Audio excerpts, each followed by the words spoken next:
हाँ तो विद्यार्थियों, गुड आफ्टरनून। आज आपके सामने आपकी पाठ्य पुस्तक आरोह भाग 2 के काव्य खंड का 9वां पाठ है, रुबाइयाँ और गजल। इसके शायर है, कवि हैं फिराक गोरखपुरी। तो सबसे पहले हम कवि का परिचय। फिराक गोरखपुरी उर्दू फारसी के जाने माने शायर थे। इनका जन्म 28 अगस्त सन 1886 को गोरखपुर में हुआ था। इनका मूल नाम रघुपति सहाय था। रघुपति सहाय फिराक इनका मूल नाम था। इन्होंने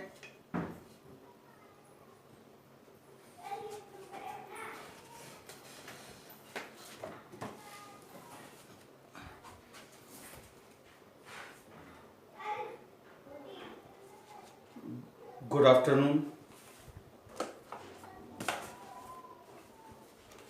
आफ्टरनून विद्यार्थियों। आज आपकी पाठ्यपुस्तक आरोह भाग 2 का पाठ 9 रुबाइयाँ व गजल का अध्ययन करेंगे। इसके शायर हैं फिराक गोरखपुरी। सर्वप्रथम हम इनका परिचय जानेंगे। फिराक गोरखपुरी उर्दू फारसी के जाने माने शायर थे। इनका जन्म 28 अगस्त सन 1896 यानी 1896 को गोरखपुर में हुआ था। इनका मूल नाम रघुपति सहाय फिराक था। इन्होंने रामकृष्ण की कहानियों से अपनी शिक्षा की शुरुआत की। बाद में अरबी, फारसी और अंग्रेजी में शिक्षा ग्रहण की।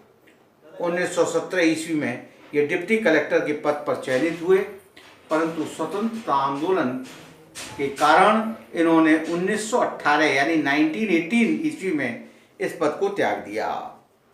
1920 में 1.5 वर्ष के लिए इन्हें जेल जाना पड़ा, क्योंकि आंदोलन में भाग लेने के कारण। इन्हें गुलमे नगमा के लिए साहित्य अकादमी पुरस्कार, ज्ञानपीठ पुरस्कार और सोवियत लैंड नेहरू अवार्ड मिला। सन 1938 में इनका स्वर्गवास हो गया। इनकी प्रमुख रचनाएं गुले नगमा, बज़्मे जिंदगी, रंगे शायरी, उर्दू गजल गोई आदि थी। फिराक ने परंपरागत भावबोध और शब्द भंडार का उपयोग करते हुए उसे नई भाषा और नए विषयों से जोड़ा। उनके यहाँ सामाजिक दुख दर्द व्यक्तिगत अनुभूति बनाकर शायरी में डाला। इंसान के हाथों इंसान पर जो गुजरती है उसकी तल्ख सच्चाई और आने वाले कल के प्रति एक उम्मीद, दोनों को भारतीय संस्कृति और लोक भाषा के प्रतीकों से जोड़कर उन्होंने अपनी शायरी का अनूठा महल खड़ा किया। उर्दू शायरी अपने लाक्षणिक प्रयोगों और चुस्त मुहावरेदारी के लिए प्रसिद्ध है। शेर लिखे नहीं कहे जाते हैं, यह एक तरह का संवाद होता है। मीर गालिब की तरह फिराक ने भी इस शैली को साधकर आम आदमी या साधारण जन से अपनी बात कही। मीर और गालिब भी प्रसिद्ध शायर थे। सबसे पहले हम देते हैं रुबाइयाँ। प्रतिपाद्य, सारांश और इनका काव्य सुंदर। रुबाइयाँ एक प्रकार का छंद है। उर्दू फारसी का एक छंद या लेखन शैली है। इसकी पहली, दूसरी और चौथी पंक्ति में तुक मिलाया जाता है और तीसरी पंक्ति स्वतंत्र होती है। इन रुबाइयों में हिंदी का एक घरेलू रूप दिखता है। इन्हें पढ़ने से सूरदास के वात्सल वर्णन की याद आती है। फिराक की रुबाइयाँ उनकी रचना गुले नगमा से उद्धृत है। सारांश, इनकी रुबाइयों का सारांश इस प्रकार है। कवि ने वात्सल रस का वर्णन किया है। माँ अपने बच्चे को आंगन में खड़ी होकर अपने हाथों से प्यार से झुला रही है। वह उसे बार बार हवा में उछाल देती है, जिसके कारण बच्चा खिलखिलाकर हंस उठता है। वह उसे साफ पानी से नहलाती है तथा उसके उलझे हुए बालों में कंघी करती है। बच्चा भी उसे प्यार से देखता है। जब वे उसे कपड़े पहनाती है। दिवाली के अवसर पर शाम होते पुते व सजे हुए घर सुंदर लगते हैं। चीनी मिट्टी के खिलौने, चीनी के खिलौने बच्चों को खुश कर देते हैं। चीनी के खिलौने और लावे यानी लावा, जिसको खील बोलते हैं, बच्चों को खुश देते। वह बच्चों को छोटे घर में दीपक जलाती है, वह बच्चों के छोटे छोटे घर में दीपक जलाती है, जिसमें बच्चों के सुंदर चेहरों पर दमक आ जाती है, तेज आ जाता है, चमक आ जाता है। आसमान में चांद देखकर बच्चा उसे लेने की जिद पकड़ लेता है। माँ उसे दर्पण में चांद का प्रतिबिंब दिखाती है और उसे कहती है कि दर्पण में चांद उतर रहा है। जैसे सूरदास, मैया मैं तो चंद्र खिलौना ले हूँ, जसोदा माता पानी के भरे थाल में उसको चंद्र, यही स्थिति यहाँ पैदा है। रक्षाबंधन एक मीठा बंधन है।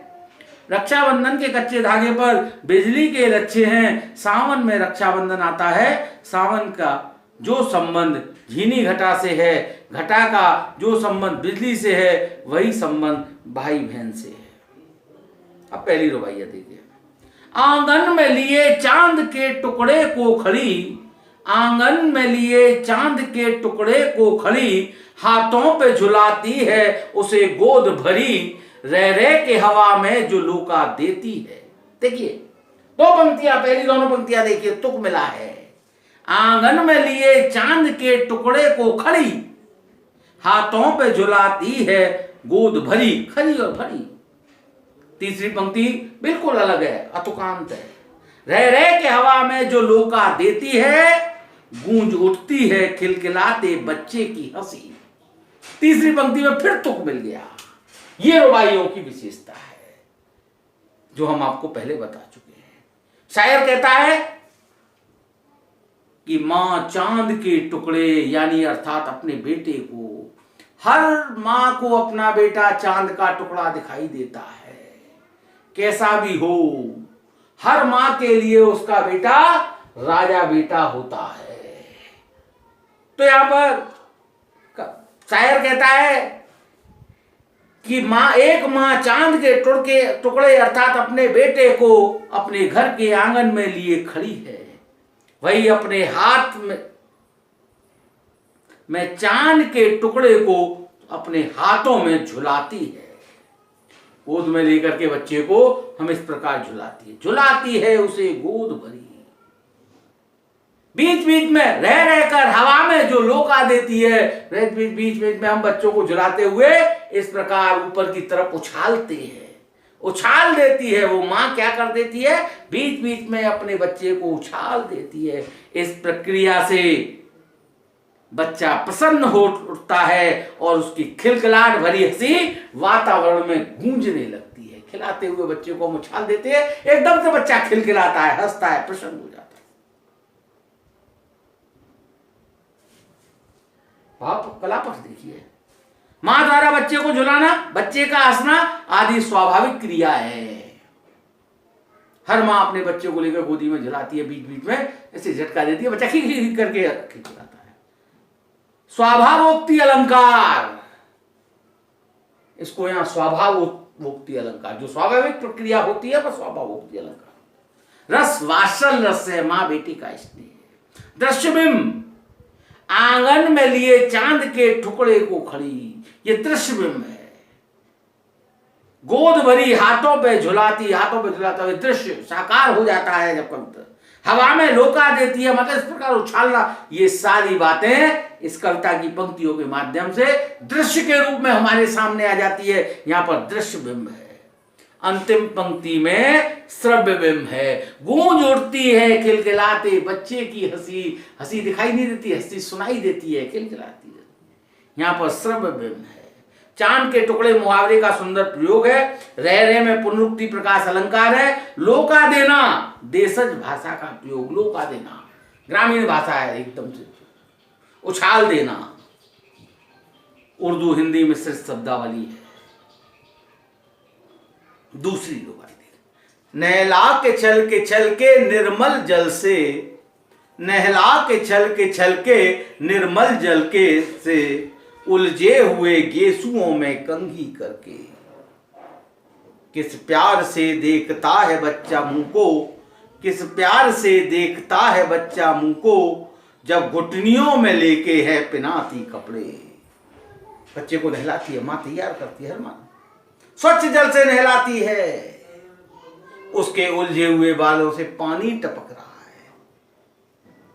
गेसुओं में कंघी करके उन बालों को सुलझाती है।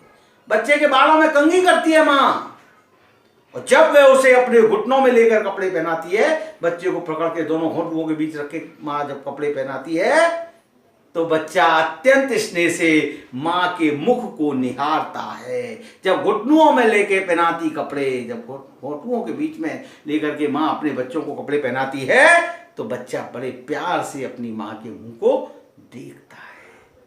माँ के स्नेह का स्वाभाविक वर्णन है, स्वाभावोक्ति अलंकार है, वात्सल्य रस की सहज अभिव्यक्ति है, छलके छलके में पुनरुक्ति प्रकाश, कंघी करके में अनुप्रास अलंकार है। जब घुटनियों पे लेके पहनाती नहीं, पिन्हाती कपड़े, लोक भाषा का प्रयोग किया गया। पिन्हाती,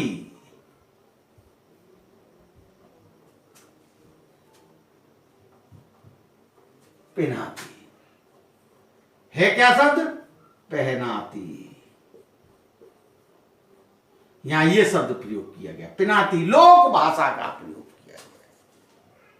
उर्दू हिंदी भाषा का मिश्रित रूप है, दृश्य बिंब है, रुबाई छंद है। दृश्य बिंब, नहाना नहलाना, कंघी करना, सब क्या है? घुटनियों में लेके कपड़े पहनाना दृश्य बिंब है। अब दीपावली का वर्णन करते हैं। दिवाली की शाम घर पुते और सजे, दिवाली की शाम घर पुते और सजे, चीनी के खिलौने जगमगाते लावे, वो रूपवती मुखड़े पे एक नर्म दमक, बच्चों के घरौंदे में जलाती है दिए। देखिए दीपावली की शाम का वर्णन है यहां पर। घर पुते और सजे, दीपावली पर हम साफ सफाई करते हैं, घरों को पुताई करते हैं, सजाते हैं। सजावट की पराकाष्ठा दीपावली की शाम को होती है। आगे महीनों पहले से हम तैयारी करते हैं। आज दिवाली की शाम है, इस अवसर पर घर रंग रोगन से पुता हुआ और सजा हुआ है। घरों में मिठाई के नाम पर चीनी के बने हुए खिलौने आते हैं।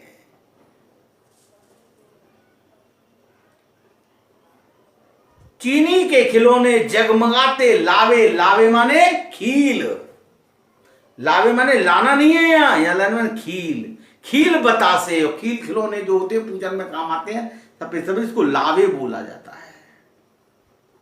चीनी के बने हुए खिलौने और खील लाए जाते हैं, रोशनी भी आ जाती है।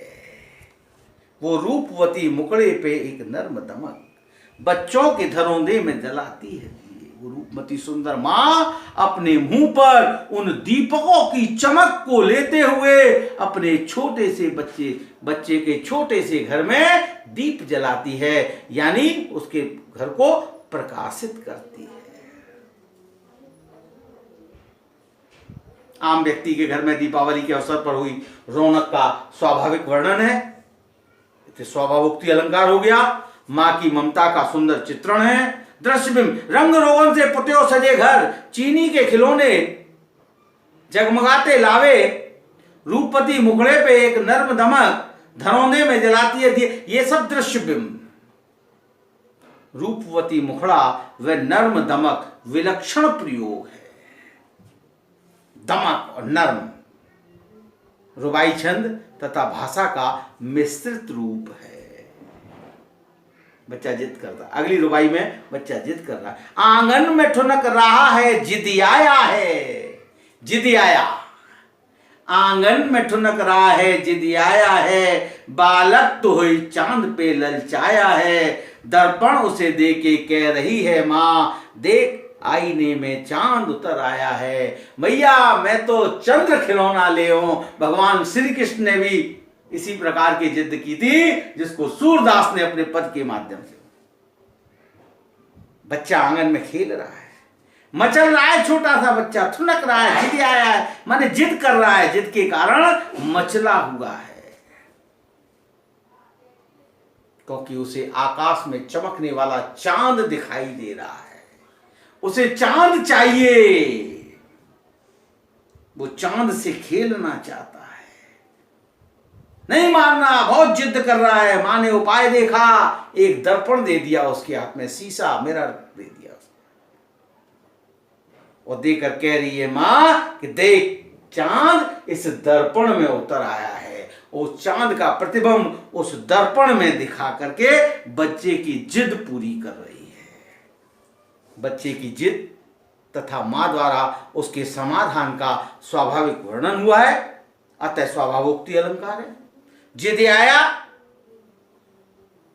और है शब्द का प्रयोग विशेष है। जिद आया, बालक तो है ही, मतलब है नहीं, है की जगह है ही प्रयोग। जिद कर रहा है यानी जिद आया है। नए विलक्षण विशेष शब्द का विशेष, इससे कोमलता में वृद्धि हुई है, वात्सल रस का प्रभाव है, चित्रात्मक शैली है, उर्दू मिश्रित भाषा। आईने में चांद उतर आया है, सुंदर कल्पना कवि की। पानी भरे थाल में सूरदास ने कल्पना की थी, यहां पर आईने में चांद के उतारने की कल्पना फिराक गोरखपुरी कर रहे हैं।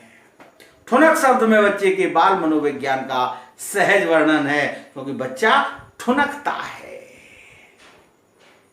बच्चा मचलता है, ठुनकता है।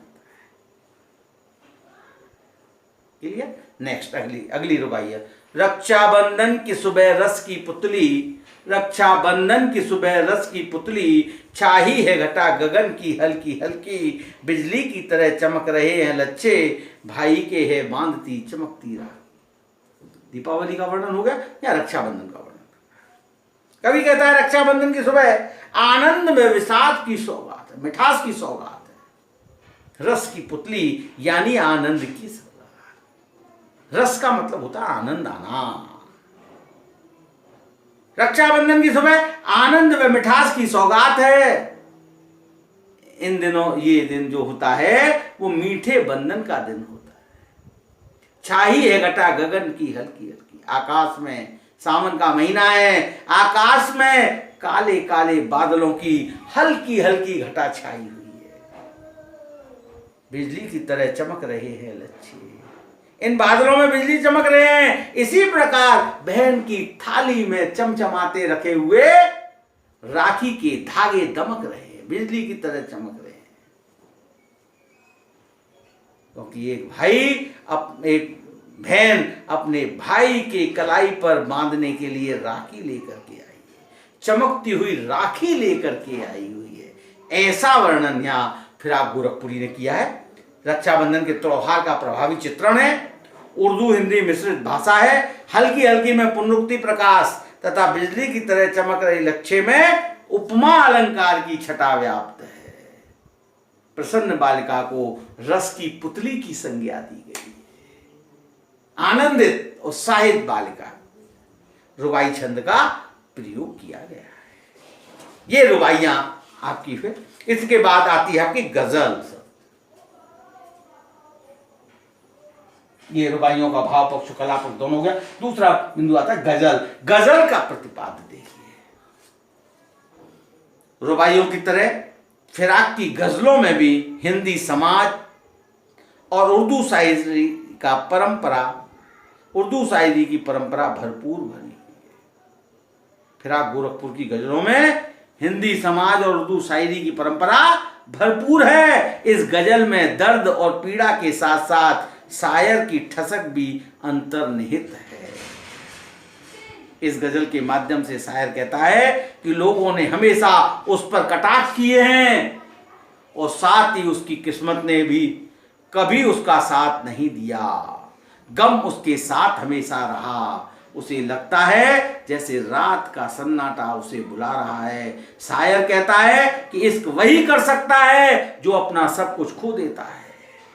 जब शराबी शराब पिलाते हैं तो तो उसे अपनी प्रेमिका की याद आ जाती है। अंतिम शेर में वह ये स्वीकार करता है कि उसकी गजलों पर मीर की गजलों का प्रभाव है। मीर प्रसिद्ध गजलकार रहे, शायर रहे, वो भी शायर रहे। तो ये शायर हैं, शेर शायरी लिखने वाले। पहली रुबाइयां थी, अब गजल में शेर का संग्रह होता है। शेर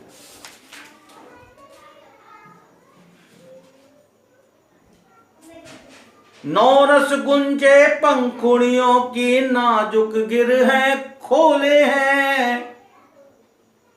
नौरस गुंजे पंखुड़ियों की नाजुक गिर है खोले हैं। या उड़ जाने को रंगोबू, या उड़ जाने को रंगोबू गुलशन में पर तोले है। नौरस गुंजे पंखुड़ियों की नाजुक गिरहें खोले हैं। कवि कहता है कि बसंत ऋतु में नए रस या नौरस, अगर हम देखें तो नौरस में श्लेष अलंकार की छटा व्याप्त है। नौरस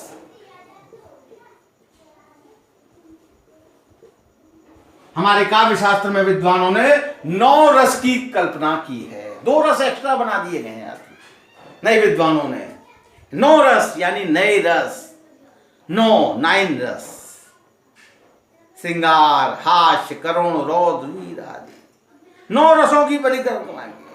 बसंत ऋतु में नए 9 रसों का संचार हो जाता है व्यक्ति के अंदर।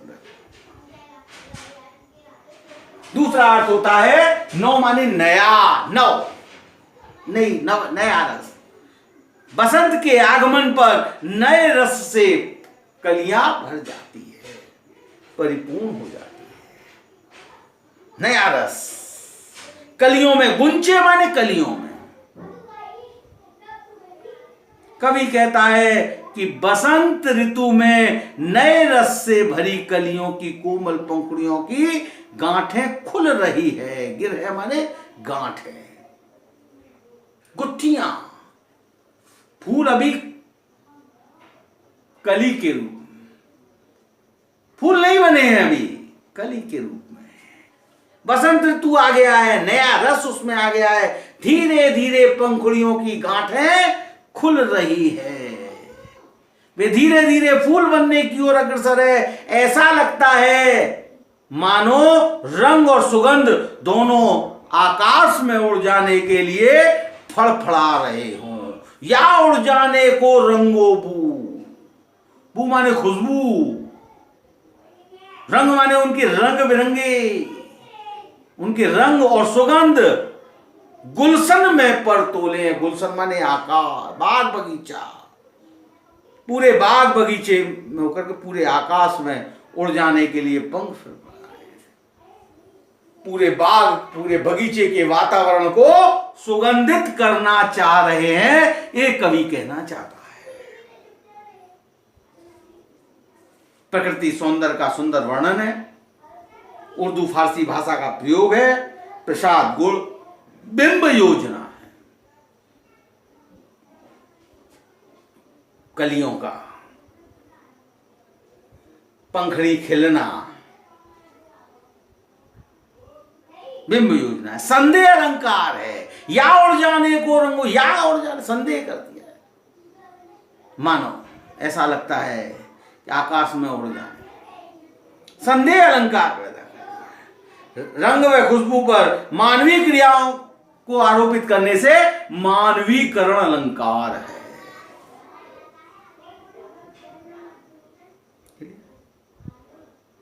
तारे आंखें झपकावे हैं, जर्रा जर्रा सोए हैं। तारे आंखें झपकावे हैं, जर्रा जर्रा सोए हैं। मानवीकरण अलंकार है प्रकृति का, रात्रि का। तुम भी सुनो हो यारो, सब में सन्नाटे कुछ बोले हैं। तुम भी सुनो हो यारो, सब में सन्नाटे कुछ बोले हैं। सब माने रात्रि में, रात्रि का सन्नाटा, मौन, चुप्पी ऐसा प्रतीत होता है जैसे कुछ बोल रहा हो। रात्रि का भयानक। शायर कहता है रात ढल रही है, आकाश में तारे टिमटिमा रहे हैं। उन तारों का टिमटिमाना शायर को कैसा लग रहा है कि जैसे वो आंखें बंद कर रहे हो, खोल रहे हो, खोल रहे हो, बंद कर रहे हो। सारी सृष्टि इस समय सोई हुई है, शांत वातावरण है। शायर कहता है कि इस प्रकार का सन्नाटा कुछ कहने को बेताब, वो अपनी वेदना को व्यक्त कर रहा है, यानी सन्नाटा भी कुछ बोलता है। रात्रि का सन्नाटा भी, सब माने रात, जर्रा जर्रा माने कण कण। प्रकृति के उद्दीपन रूप का चित्रण, आलम्बन और उद्दीपन, प्रकृति के उद्दीपन रूप का चित्रण है। जर्रा जर्रा में प्रनुक्ति प्रकाश है। सन्नाटे का बोलना मानवीकरण तथा विरोधाभास अलंकार है। बोलना, बोलता तो व्यक्ति है, मानवीकरण हो गया, परंतु सन्नाटा का बोलना विरोधाभास हो गया। तारों का मानवीकरण किया गया है उर्दू शब्दावली। हम हो या किस्मत हो हमारी, दोनों को एक ही काम मिला। हम हो या किस्मत हो हमारी, दोनों को एक ही काम मिला। किस्मत हमको रोले वे है, हम किस्मत को रोले है। हमको या किस्मत हो हमारी, दोनों को एक ही काम मिला। किस्मत हमको रोले वे है, हम किस्मत को रोले है। हम हो या हमारी किस्मत हो, दोनों एक जैसी स्थिति है। दोनों को एक ही काम मिला है, क्या? रोने का। किस्मत हमको रोती है, हम किस्मत को रोते हैं। व्यक्ति अपनी किस्मत को दोषी मानता है, किस्मत पर रोता है, और किस्मत हमारी दशा रोकर।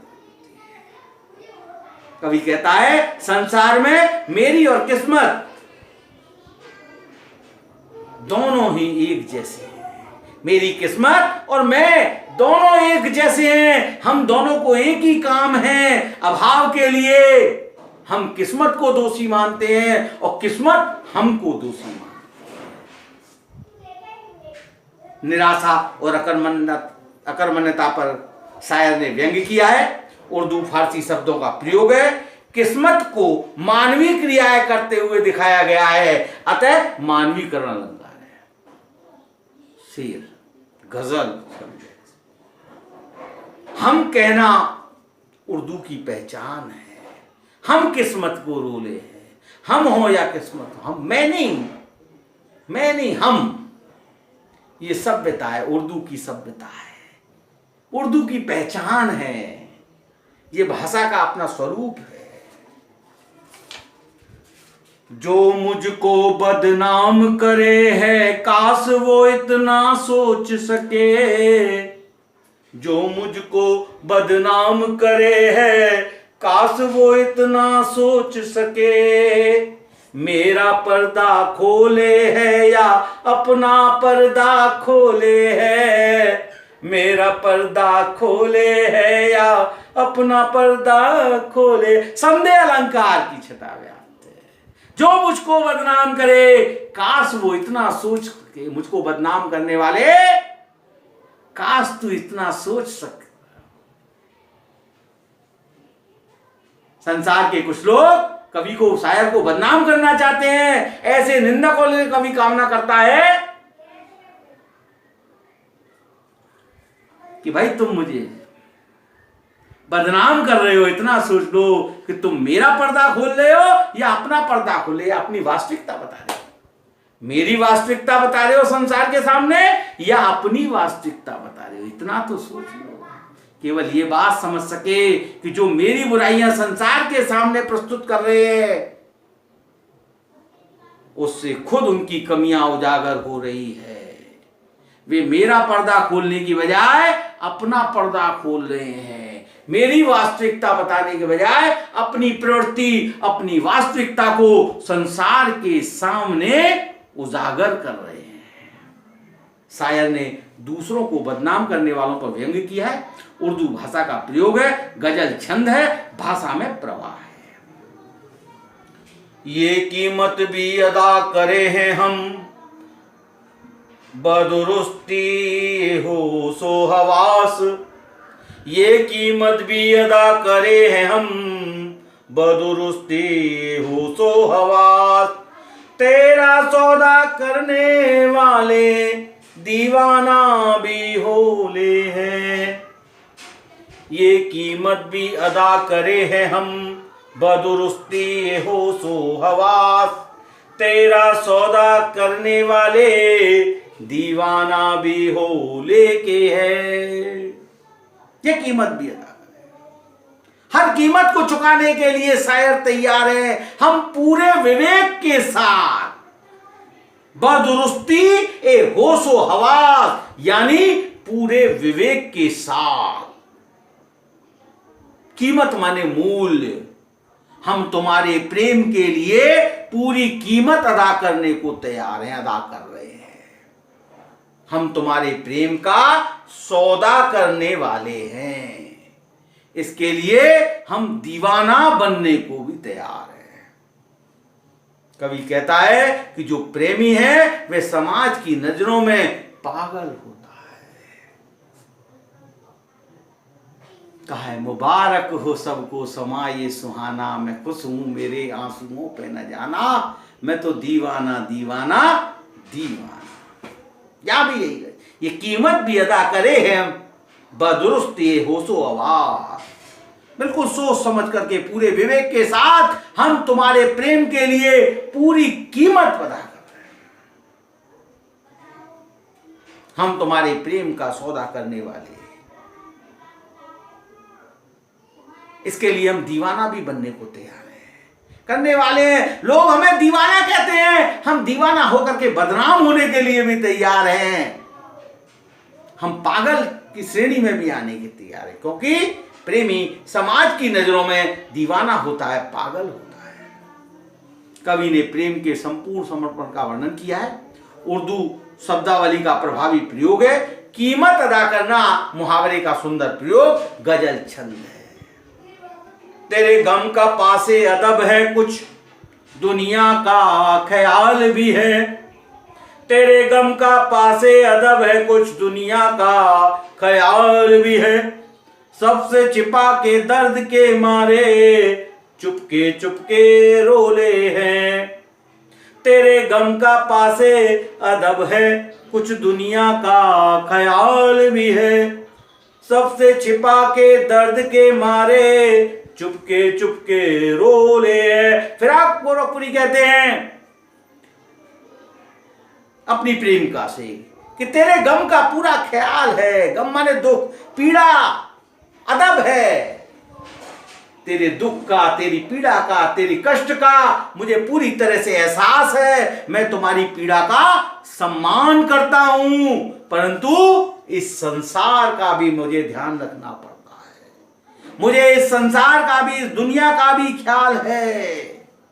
इसलिए तेरे दुख को मैं सहन करता हूं, तेरे वियोग के कष्ट को मैं सहन करता हूं। सबसे छिपा के दर्द के मारे चुपके चुपके रोले है। तेरे बिछुड़ने का जो गम है, तेरी बेवफाई का जो गम है, वो सबके सामने उजागर नहीं होने देता। क्यों? कि संसार में बदनाम होने का डर है। बदनाम ना होने देंगे तुझे, तेरा नाम ही लेना छोड़ दिया। इसलिए सबसे छिपा के अपने दर्द को, अपने दुख को, अपने कष्ट को, अपनी पीड़ा को सबसे छुपा करके हम चुपके चुपके रोते हैं।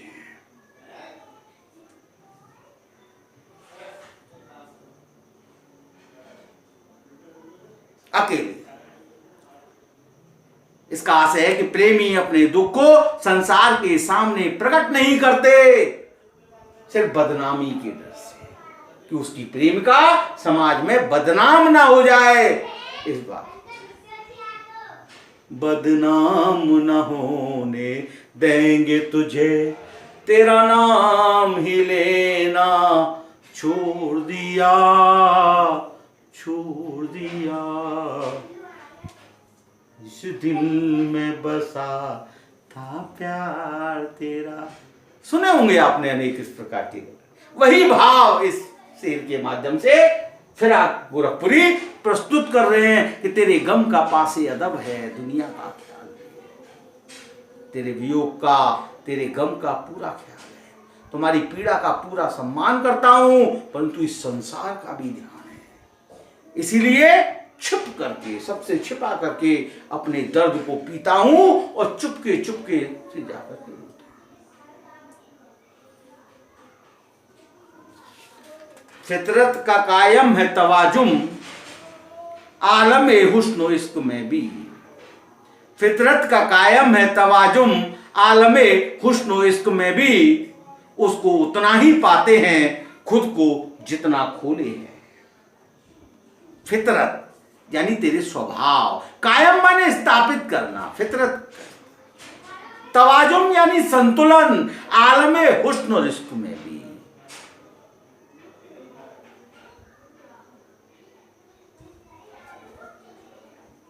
सौंदर्य और प्रेम, आलम हुस्न यानी सौंदर्य और प्रेम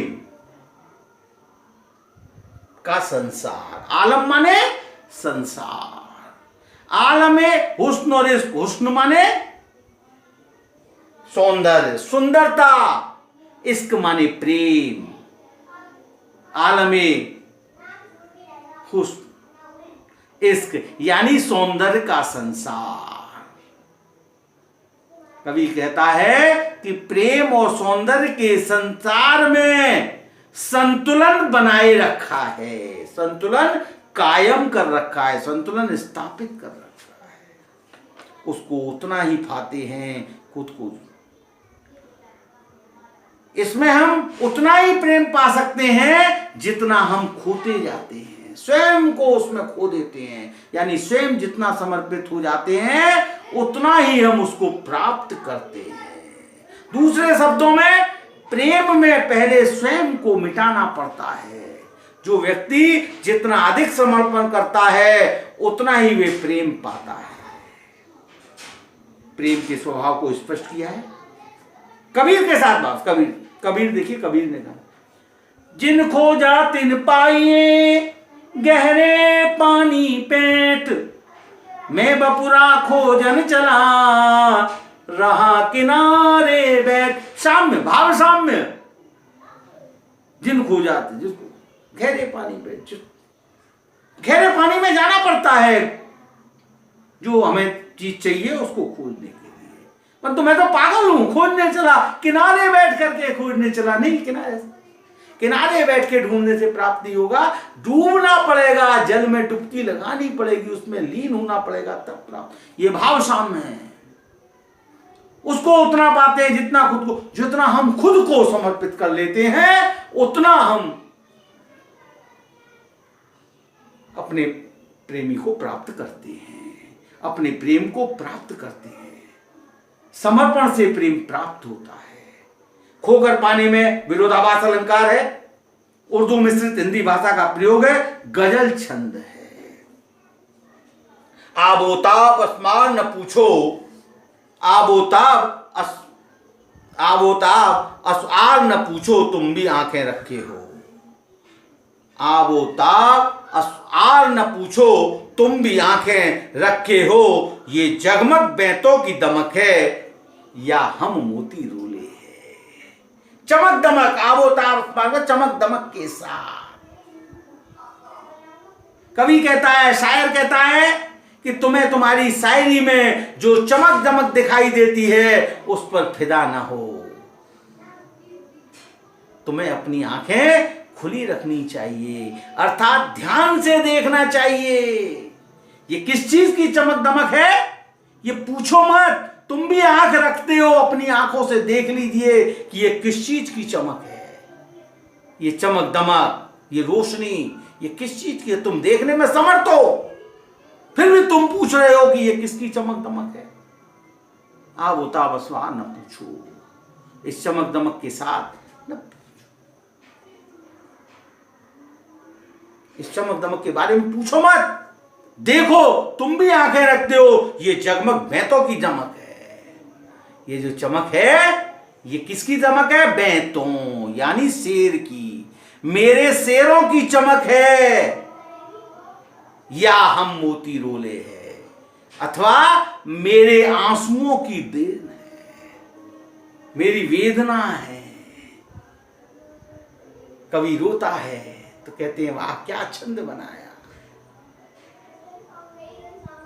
वियोगी होगा पहला कवि, आह से निकला होगा ज्ञान।